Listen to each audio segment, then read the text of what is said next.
Magandang araw po sa inyong lahat, lalo na sa ating mga pinuno, kawal at kawani na hukbong katihan ng Pilipinas. Ako po si Father Dion, ang Post-Catholic Chaplain ng Headquarters and Headquarters Support Group of the Philippine Army.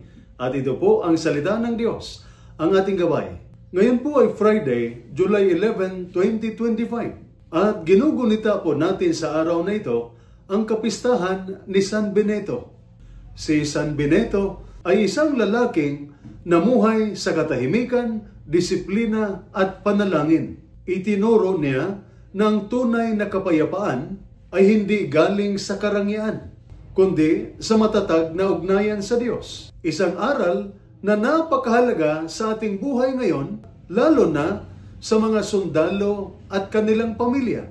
Sa ating unang pagbasa mula sa aklat ng Henesis, matatagpuan natin ang isang napakataimtim na tagpo. Si Jacob na matagal nang nagdadalamhati dahil akala niya'y patay na ang kanyang anak na si Jose, ay muli itong nakita. Ang sabi niya, "Ngayong nakita ko na ang iyong mukha, maari na akong mamatay." Ibig sabihin, gumaling ang puso niya dahil muli siyang nabuhay sa pag-asa.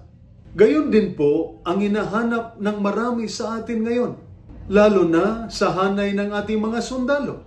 Kapayapaan sa isip, lakas ng loob, at pag-asang magpatuloy sa kabila ng mga pagsubok. Sa ating ebanghelyo naman sa araw na ito, mula kay San Mateo, sinabi ni Jesus, "Isinusugo ko kayo na parang mga tupa sa gitna ng mga lubo."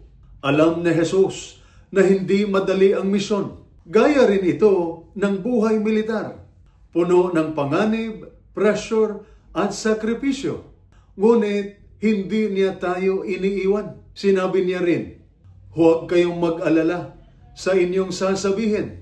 Ang Espiritu ng inyong Ama ang magsasalita para sa inyo."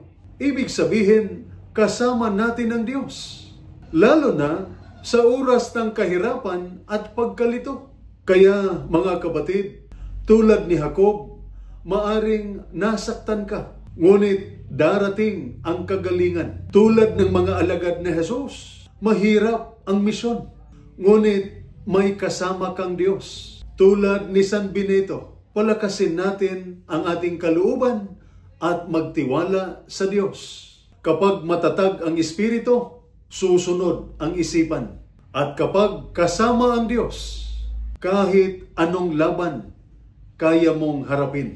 Ito po ang salita ng Diyos, ang ating gabay. Manalangin tayo. Amang mapagmahal, idinadalangin po namin ang aming mga sundalo at kanilang mga pamilya. Bigyan mo sila ng lakas kapag sila'y nanghihina, kapayapaan kapag sila'y nababalisa, at pag-asa sa gitna ng mga pagsubok. Ipagkaloob mo po sa kanila ang tibay ng loob, kaliwanagan ng isip, at kapanatagan ng puso. Ipagkaloob mo rin po ang iyong gabay at paggabay sa bawat araw. Kasama ka po nila sa bawat laban. Amen.